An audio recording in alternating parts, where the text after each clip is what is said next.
What I want to talk to you about is the team concept. Team. Okay, for instance, let's say you're going to play Alabama, LSU, this year. Okay, 2 out of 3.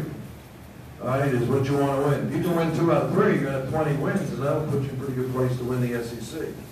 And if you can sweep one, you know, you're going to be great. If you keep from being swept, you know, so it's a game to game. Everyone counts. You got to get better and better. There's only 30 games in the SEC. You don't have to worry about the other games because they're like you guys.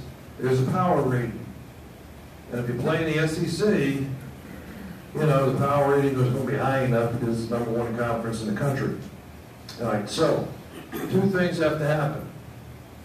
Okay, one is, while you're playing, you have to think about this 8-team tournament or this 4-team tournament.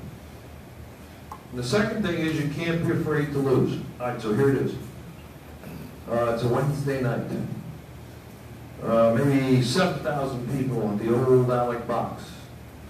In comes ULL, or Tulane, or some other team that's in a different conference than us, of course. Now, naturally, I'm not going to pitch an SEC pitcher because I'm going to save mine for Friday, Saturday, and Sunday. But these guys are likely to throw their ace because they want to catch us. See, like Edwin Moses, they want to catch us. Well, I understand that, but I'm not afraid to lose. That's a great time for you to throw some kid and find out if he'll be a starter for you in the 8-team tournament or the 4-team tournament. Now, you may lose, but you know. Certainly you don't want to wait for the 5th inning of some tournament game, put him in and see how he does. You're going to test him early. In a game with a large crowd, or in your case, even though there's not a large crowd, there's a large rivalry between the 2 teams. Okay, and you know it's a big game, even though it's not a conference game, or a district game in your case. But you're going to throw him. Now, doesn't mean you're going to lose if he doesn't pitch well. You know, you can take him out or whatever, but that's how I developed these guys.